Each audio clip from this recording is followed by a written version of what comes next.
ಆಸ್ತಿ ಮಾರಾಟ ಮಾಡಲು ಒತ್ತಾಯಿಸಿ ಕಿಡ್ನಾಪ್ ಆರೋಪ. ಆಸ್ತಿ ಮಾರಾಟ ಮಾಡಲು ಒತ್ತಾಯಿಸಿ ಕಿಡ್ನಾಪ್ ಆರೋಪ. ಸಂಸದ ಪ್ರಜ್ವಲ್ ಮಾಜಿ ಕಾರು ಚಾಲಕ ಕಾರ್ತಿಕ್ ಆರೋಪಿಸಿರುವುದು. ಜೆಡಿಎಸ್ ಸಂಸದ ಪ್ರಜ್ವಲ್ ಭವಾನಿ ರೇವಣ್ಣ ವಿರುದ್ಧ ಆರೋಪ ಮಾಡಿರುವುದು. ನ್ಯಾಯಕ್ಕಾಗಿ ದಕ್ಷಿಣ ವಲಯ ಐಜಿಪಿಗೆ ಕಾರ್ತಿಕ್ ದೂರನ್ನ ಕೊಟ್ಟಿದ್ದಾರೆ. ಹೊಳೆ ನರಸೀಪುರ ಪೊಲೀಸರ ಮೂಲಕ ಹಿಂಸೆಯನ್ನ ಕೊಟ್ಟಿದ್ದಾರೆ ಅನ್ನೋ ಆರೋಪವೂ ಕೂಡ ಇಲ್ಲಿ ಕೇಳಿಬರ್ತಾ ಇದೆ. ಸಂಸದ ಪ್ರಜ್ವಲ್ ಅವರ ಮಾಜಿ ಕಾರು ಚಾಲಕ ಕಾರ್ತಿಕ್ ಅವರು ಮಾಡಿರುವಂತಹ ಆರೋಪ ಇದು.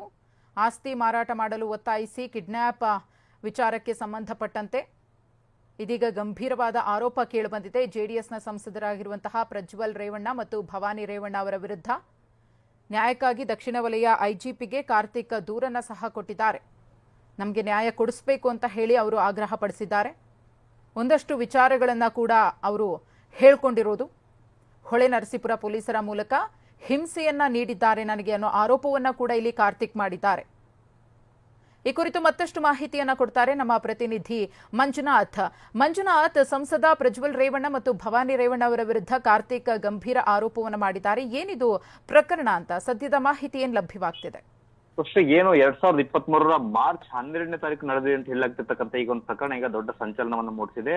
ಏನು ಹಾಸನ ಲೋಕಸಭಾ ಕ್ಷೇತ್ರದ ಸಂಸದರಾಗಿರ್ತಕ್ಕಂಥ ಪ್ರಜ್ವಲ್ ರೇವಣ್ಣ ಅವರ ಮಾಜಿ ಕಾರು ಚಾಲಕ, ಅಂದ್ರೆ ಸುಮಾರು 10 ರಿಂದ 12 ವರ್ಷಗಳ ಕಾಲ ಸಂಸದ ಪ್ರಜ್ವಲ್ ರೇವಣ್ಣ ಅವ್ರ ಜೊತೆಗೆ ಕಾರು ಚಾಲಕ, ಅಂದ್ರೆ ಅವ್ರು ಸಂಸದರಾಗೋಕ್ಕಿಂತ ಮುಂಚೆನೂ ಕೂಡ ಅವ್ರ ಕಾರು ಚಾಲಕರಾಗಿದ್ದಂತ ಕಾರ್ತಿಕ್ ಅವರು ಮಾಡಿರ್ತಕ್ಕಂಥ ಗಂಭೀರ ಸ್ವರೂಪದ ಆರೋಪಗಳು ಈಗ ಸಾಕಷ್ಟು ಚರ್ಚೆಗೆ ಗ್ರಾಸವಾಗಿದೆ. ಪ್ರಮುಖವಾಗಿರ್ತಕ್ಕಂಥದ್ದು ಕಾರ್ತಿಕ್ ಅವರು ತಾವು ಕೆಲಸ ಬಿಟ್ಟ ಬಳಿಕ, ಅಂದ್ರೆ ಸಂಸದ ಪ್ರಜ್ವಲ್ ರೇವಣ್ಣ ಅವರಿಂದ ಬಳಿ ಕೆಲಸ ಬಿಟ್ಟ ಬಳಿಕ ನನ್ನ 13 ಎಕರೆ ಜಾಗವನ್ನ ತಮ್ಮ ಹೆಸರಿಗೆ ಬರ್ಕೊಡ್ಬೇಕು ಅಂತೇಳಿ ತಮ್ಮನ್ನ ಕೂಡಿ ಹಾಕಿ, ಅಕ್ರಮವಾಗಿ ತಮ್ಮ ಪತಿಯನ್ನ ಕೂಡಿ ಹಾಕಿ ಬಲವಂತವಾಗಿ ಅಷ್ಟು ಆಸ್ತಿಯನ್ನ ತಮ್ಮ ಹೆಸರು, ಅಂದ್ರೆ ತಮಗೆ ಬೇಕಾದವರ ಹೆಸರಿಗೆ ಬರೆಸ್ಕೊಂಡಿದ್ದಾರೆ. ಅದಕ್ಕಾಗಿ ತಮ್ಮನ್ನ ಕಿಡ್ನಾಪ್ ಮಾಡೋ ಮೂಲಕ ತಮ್ಮನ್ನ 3 ದಿನಗಳ ಕಾಲ ಬಂಧನದಲ್ಲಿ ಇಟ್ಟಿದ್ರು. ಇದಕ್ಕೆಲ್ಲವೂ ಕೂಡ ಕೆಲವೊಂದು ಅಧಿಕಾರಿಗಳು, ಅದರಲ್ಲೂ ಕೂಡ ಪೊಲೀಸ್ ಅಧಿಕಾರಿಗಳನ್ನ ಬಳಸ್ಕೊಂಡಿರತಕ್ಕಂಥ ಆರೋಪವನ್ನ ಮಾಡಿದ್ದಾರೆ.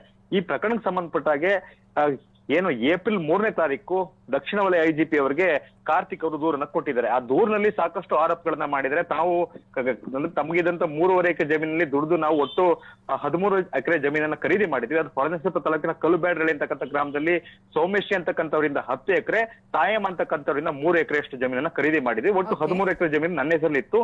ಆ ಜಮೀನು ಖರೀದಿ ವಿಚಾರಕ್ಕೆ ಸಂಬಂಧಪಟ್ಟಾಗ ಅದನ್ನ ಕಿರಣ್ ರೆಡ್ಡಿ ಅಂತಕ್ಕಂಥ ಹೆಸರಿಗೆ ಬರೆದು ಕೊಡಬೇಕು ಅಂತಕ್ಕಂಥ ನಿಟ್ಟಿನಲ್ಲಿ ಏನು ಮಾಡಿರ್ತಕ್ಕಂಥ ಹಿಂಸೆಗೆ ನ್ಯಾಯ ಬೇಕು ಅಂತೇಳಿ ಅವರಿಗೆ ಒತ್ತಾಯ ಮಾಡಿರ್ತಕ್ಕಂಥದ್ದು. ಧನ್ಯವಾದ ಮಂಜುನಾಥ್ ತಮ್ಮ ಮಾಹಿತಿಗಾಗಿ.